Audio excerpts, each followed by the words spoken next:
Hello guys, welcome back to my YouTube channel. मेरा नाम है अनीश सिन्हा और आप देख रहे हैं हैशटैग वीडियो। तो गाइज, आपका मेरे यूट्यूब चैनल पर बहुत बहुत स्वागत है।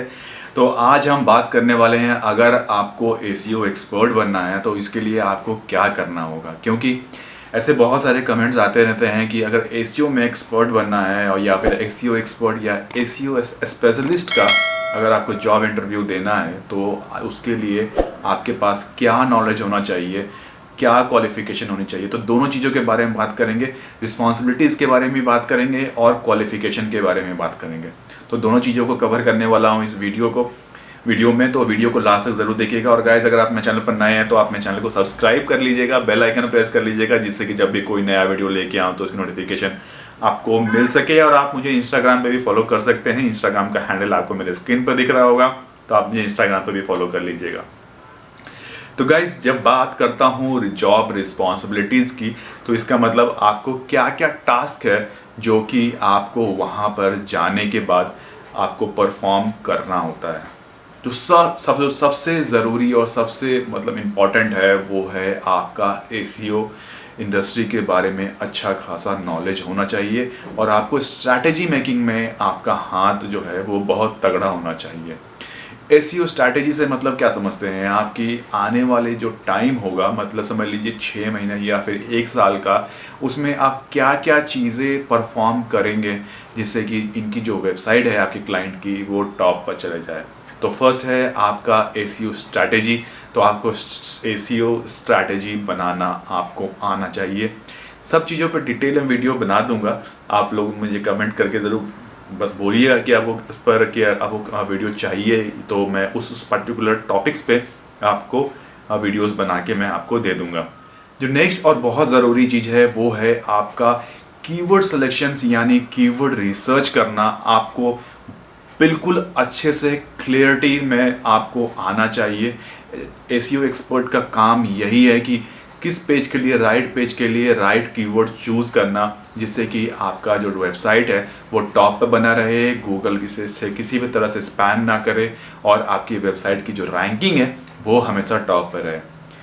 थर्ड जो बहुत ज़रूरी चीज़ है वो है आपका एक गोल सेट होना चाहिए कि अगर आप ट्रैवल इंडस्ट्री के लिए काम कर रहे हैं तो ट्रैवल इंडस्ट्री में लगभग कितना ट्रैफिक आता है। अगर नई वेबसाइट है तो नई वेबसाइट जो ट्रैवल इंडस्ट्री की है कि वो एक प्रॉपर ट्रेंड चलता हुआ आता है। तो वो प्रॉपर ट्रेंड के लिए आप देखेंगे तो आप जज करेंगे कि लगभग कितना ट्रैफिक आता है। तो लगभग अगर मान के चलते हैं 5000 ट्रैफिक पर मंथ आपके ट्रैवल इंडस्ट्री के पे आता है अगर नई वेबसाइट है तो आपको एक गोल सेट करना ज़रूरी होगा। ऐसा ना गोल सेट कर लें जो कि अचीव ही ना हो पाए। तो आप अक्सर ये कीजिएगा, जो भी नॉर्मल ट्रैफिक आ रहा है उससे 25% का आप एक्स्ट्रा ट्रैफिक लेके चल सकते हैं और उसको अचीव करने के बारे में सोचिएगा। ये ट्रेंड ज़रूरी होता है, तो आपको अपना गोल सेट करना ज़रूरी है। अगर अपना गोल सेट नहीं करेंगे तो आप फिर आगे क्लाइंट को भी कमिटमेंट वो चीज़ें नहीं कर पाएंगे। तो फिर क्या होता है, जैसे मान लीजिए 1000 ट्रैफिक आ रहा है पर महीने का, तो आपने बोला कि चलो अब हम इसको ट्राई करते हैं कि 1200 ट्रैफिक तक हम इसको लेके जाएंगे। आप सीधे बोल देंगे कि हम 50% का हाइक दे देंगे, तो जनरली वो हो नहीं पाएगा। और जब हो नहीं पाएगा तो फिर आपके ऊपर प्रेशर बनेगा। तो आपको इस चीज़ का ध्यान रखना है कि आपको हर चीज़ का एक छोटा छोटा माइलस्टोन्स क्रिएट करते जाना है, गोल्स सेट करते जाना है। जहाँ मैं बात कर रहा हूँ जॉब रिस्पॉन्सिबिलिटीज़ की, तो आपको एवरी डे अपना जो ट्रैफिक है जो वेबसाइट पर आ रहा है उसे मॉनिटर करना है।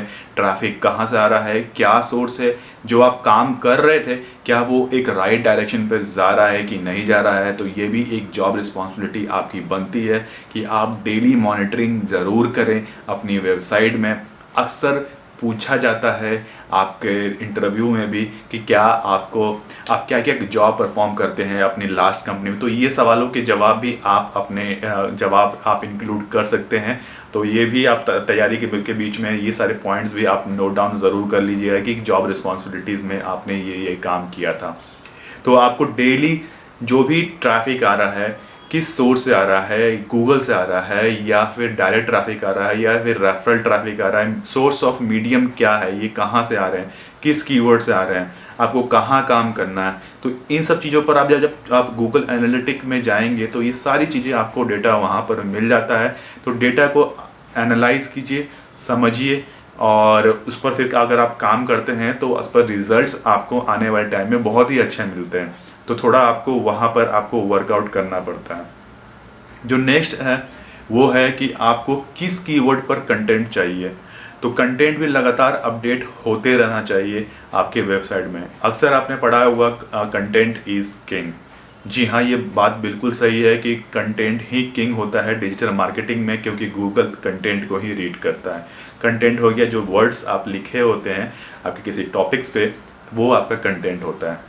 ठीक है, तो आपको मालूम होना चाहिए कि कौन कौन से पेज पे आपको, समझ लीजिए कि जो ब्लॉग पेज है आपका, तो वो हर वीकली आपके 2 ब्लॉग्स जाने चाहिए, मंडे फ्राइडे। ठीक है, और अगर आप नए पेजेस ऐड कर रहे हैं तो नए पेजेस भी ऐड लगातार होते रहें।